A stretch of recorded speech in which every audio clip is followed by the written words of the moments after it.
This video is sponsored by D-Brand. This is the new ROG Xbox Ally X, and I've just spent the last week with this monster handheld, and I have a lot to say. However, before we dive in, I actually want to clear up some confusion that you might have about this device as a whole. I mean, is this an Xbox? Is this a Windows handheld? And what is the point of this co-branding when ASUS has been making the Ally for a handful of years now? So let's just set the record straight. This is not an Xbox in the traditional sense. This is not first-party hardware from Microsoft, and you can't buy, say, physical games like you would have cartridges for something like the Nintendo Switch 2. Essentially, this is a handheld PC with a couple of tweaks that might just give the new Xbox Ally X a leg up from what's on the market. This is running something called the full screen experience in Windows 11, which is basically a cut down environment inside of Windows which removes a ton of apps and services, and it also, on startup, completely eliminates the desktop, though you could easily jump into it if you'd like. However, getting back into the full screen experience would require a restart just to get rid of the additional services that run in the background. Think of this whole full screen experience thing as like SteamOS in a way. It's basically a custom launcher that uses the Xbox app as the hub, and this is built to pretty much streamline this handheld from a user experience perspective, since, let's be honest,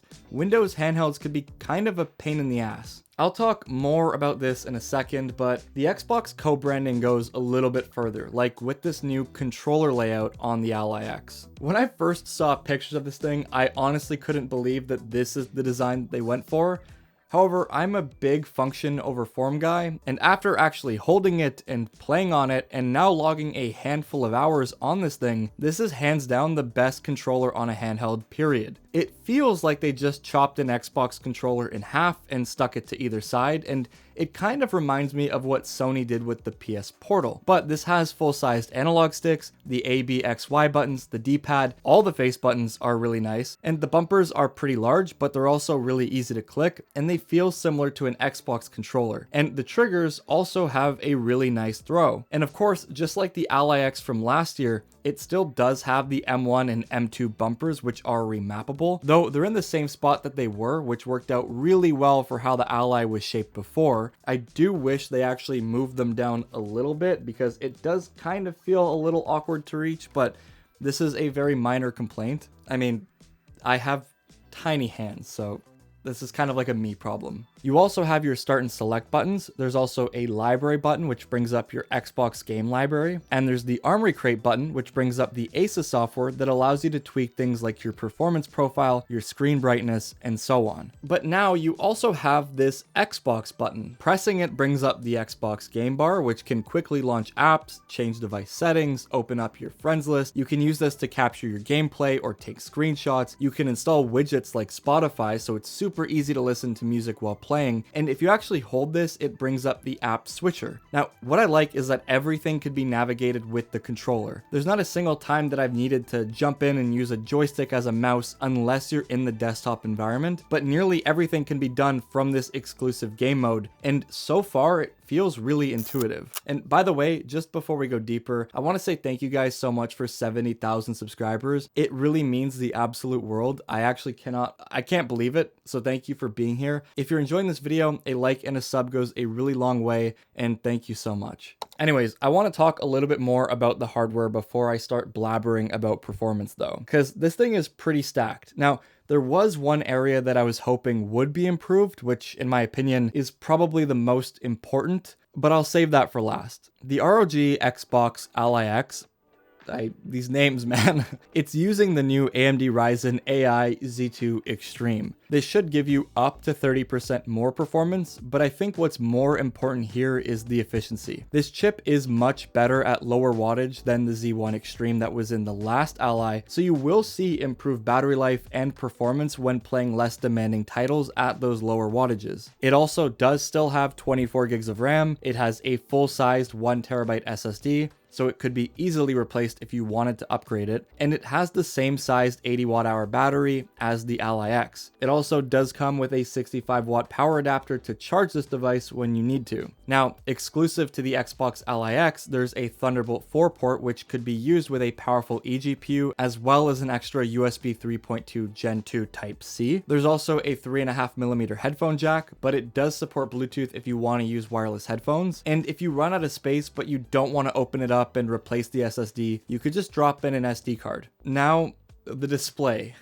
It's the same one as the Ally X, which isn't too bad. I mean, it's still 1080p, which at 7 inches, mind you, is actually really sharp, and it can do 500 nits full screen, and since it's an IPS panel, it does get very bright. It also does have AMD FreeSync Premium, which is just variable refresh rate, and it can go up to 120 Hz. Look, it is a solid panel, and I have no issues using this. I do wish it was a 16:10 display like the Steam Deck. I think on a handheld, that aspect ratio works really well, and it makes things feel a little less cramped. And after seeing what ASUS has been doing with their OLED displays, which are fantastic, I think a small part of me was kind of hoping that they'd go OLED. That being said, even though a lot of these changes with the Ally X seem to be pretty small this year, they add up to almost an entirely new, very polished feeling product. Like, I noticed that it's a little bit heavier, but there's also a bigger heatsink, and this thing runs much cooler and quieter now. And even though like it is heavier, it has kind of like that Steam Deck magic thing going on where, because it's actually way more ergonomic, you don't feel like the hindrance of this at all when you're actually playing. And like, funnily enough, even the display is actually kind of on a slight tilt, so when you are holding it, you don't have to like hold it straight up directly towards your face. You can hold it comfortably in front of you, and you're still looking at the screen head on, which I think is actually a really thoughtful thing. Now, something that I've been using to add some extra comfort and protection to my new ROG Xbox Ally X, though, is from this video sponsor, dbrand. Now, this is the new kill switch for the Xbox Ally. It's a 2-in-1 travel cover. You have this hard protective outer shell, so it's super easy to just throw in a backpack. There's a built-in kickstand which hides some micro SD card slots, and you also have the case itself, which is insanely grippy. It also adds a lot of protection to your handheld without making it feel bulky or look ugly, thanks to that super slim profile. And because of this texture though, personally, I find it to be way more comfortable long term. Now, I've used this on the Steam Deck and pretty much every other handheld that I've owned. My hands don't get grimy from sweat,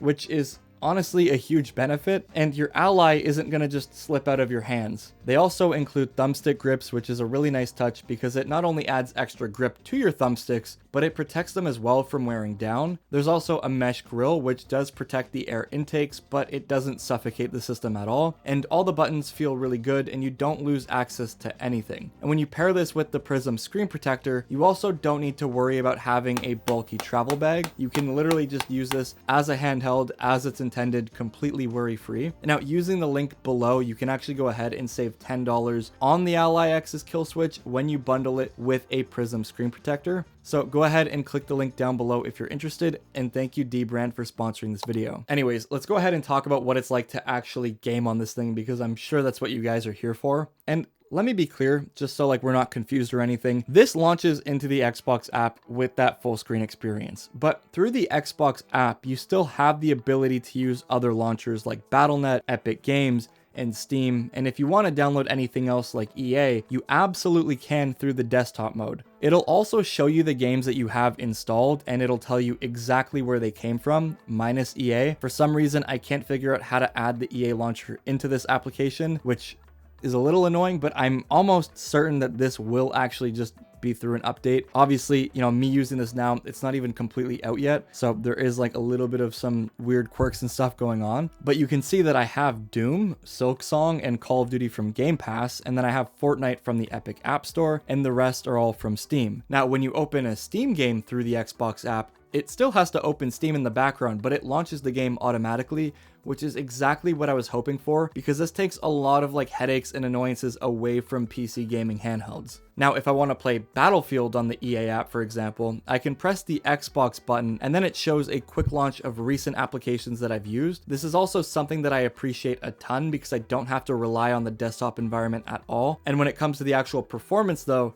this is where it kind of gets interesting. Now, when I mention anything in terms of frame rate or how something is running in the video, just know that I'm basing this off of the unplugged performance. It can turbo up to 35 watts when plugged in, but as a handheld, I kind of want you to understand what you can expect from these default profiles so that when you go to pick up and grab this thing just to play, you know, these numbers are something that you can reasonably expect. So for Battlefield 6, which just came out this last weekend, I'm playing at 1080p with medium settings and with FSR turned on. I'm also using the 25-watt turbo preset unplugged, and I'm getting a solid 60 frames per second. Now, keep in mind, this is a massive 128-player multiplayer game. Now, personally, I would drop it down to 900p and squeeze a little bit more performance out of it, but the fact that this thing is even running this game at all is actually wild to me. It's not a game that I think I'd buy specifically for this handheld. It's much better on a larger screen, but it's still really impressive. Now, I tried Black Ops 6 as well, since it's a game that I played a lot on the original Ally X, and for this game, I used the same turbo 25-watt preset. I'm running this one at 900p on the balanced graphics settings with FSR unbalanced, and again, just to be clear, none of these tests are going to be with frame generation, except for Doom toward the end. But Black Ops 6, which, let's be honest, is a pretty poorly optimized game, actually runs really well here. On smaller maps, they're a lot more hectic, and I'm hovering at around 70 to 90 frames per second, but the pacing feels good, and I'm not really having any weird stutters,